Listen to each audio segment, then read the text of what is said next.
Bienvenue dans ce fascinant voyage à travers le temps. Avant de commencer, nous vous invitons, comme toujours, à vous abonner à la chaîne et à activer la cloche des notifications. Afin de ne manquer aucun contenu à venir, commençons tout de suite. Le titre d'évêque de Rome plonge ses racines dans l'Antiquité. Au fil des siècles, de nombreux hommes ont occupé ce rôle, mais tous ne se sont pas montrés dignes de l'honneur et de la responsabilité qu'il implique. L'origine du terme « pape » est généralement attribuée à Saint Pierre, l'un des disciples les plus proches de Jésus. Bien que la fonction d'évêque de Rome existât dès les débuts de l'Église, le terme « pape » n'apparut officiellement qu'au milieu du Xe siècle, lorsqu'il fut utilisé pour désigner le pape Bataillon, qui vécut au 7e siècle. Au cours de près de 2000 ans, des centaines d'hommes ont porté ce titre. Certains furent de brillants exemples de foi, de dévouement et de service, guidés par un profond sens spirituel et un véritable désir de servir Dieu et la communauté. D'autres, cependant, accédèrent au trône pontifical pour des raisons de convenance politique ou afin de préserver des équilibres de pouvoir, se révélant des figures médiocres, voire totalement inaptes à la tâche.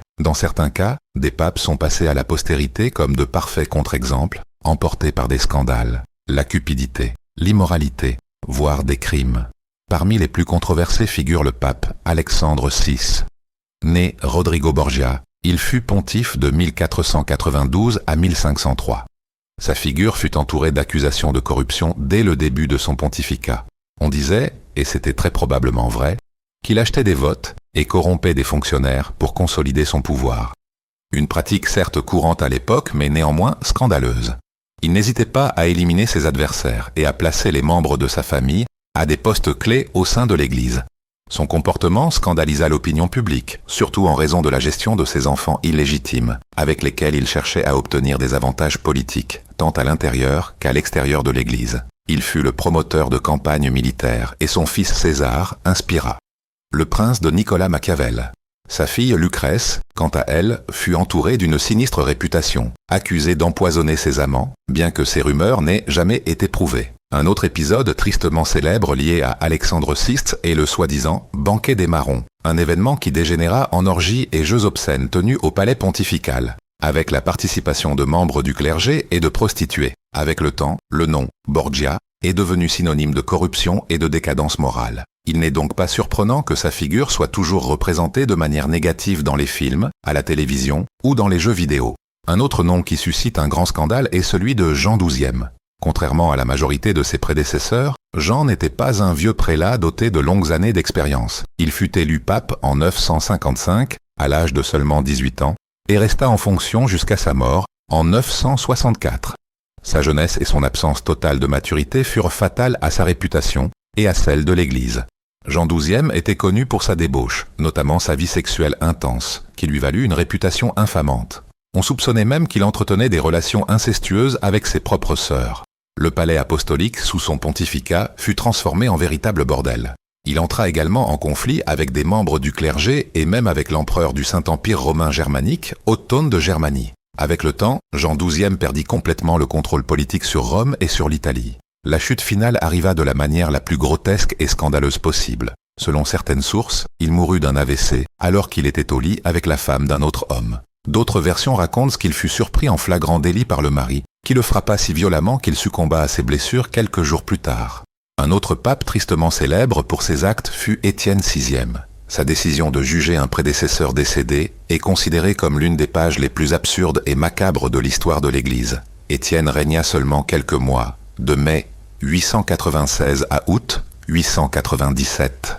Mais en janvier 897, il ordonna l'exhumation du corps du pape Formose, déjà décédé, afin de le faire comparaître symboliquement en procès. Les accusations, parjure, élections frauduleuses et administration simultanée de plusieurs diocèses en violation des règles ecclésiastiques.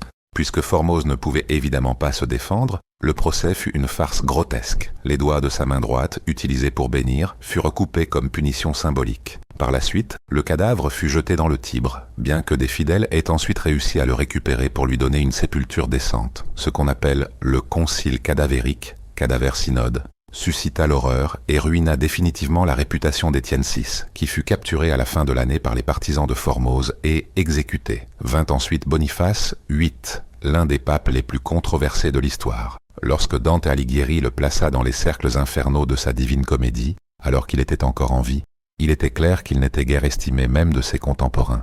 Il monta sur le trône pontifical en 1294 et y resta jusqu'à sa mort en 1303. Durant son pontificat, il fit tout pour renforcer le pouvoir de l'Église et surtout celui de la papauté en Europe, entrant en conflit avec des évêques, des monarques et même des États entiers. Boniface VIII commanda de grandes œuvres architecturales et artistiques, mais il fut également l'auteur de la célèbre bulle Unam Sanctam, dans laquelle il proclamait que le pape détenait une autorité supérieure à celle de tout souverain. Quiconque refusait de s'y soumettre risquait l'excommunication. Une telle prétention engendra de nombreuses tensions, surtout avec le roi de France, Philippe IV. Lorsque ce dernier apprit que Boniface envisageait de l'excommunier, il réagit violemment. Il fit arrêter et malmener le pape, qui mourut peu après des suites de ses blessures. Enfin, parmi les pires papes de l'histoire, il faut également mentionner Urbain VI, élu en 1378 et resté en fonction jusqu'à sa mort en 1389. Son pontificat fut marqué par le grand schisme d'Occident, une fracture douloureuse pour la chrétienté.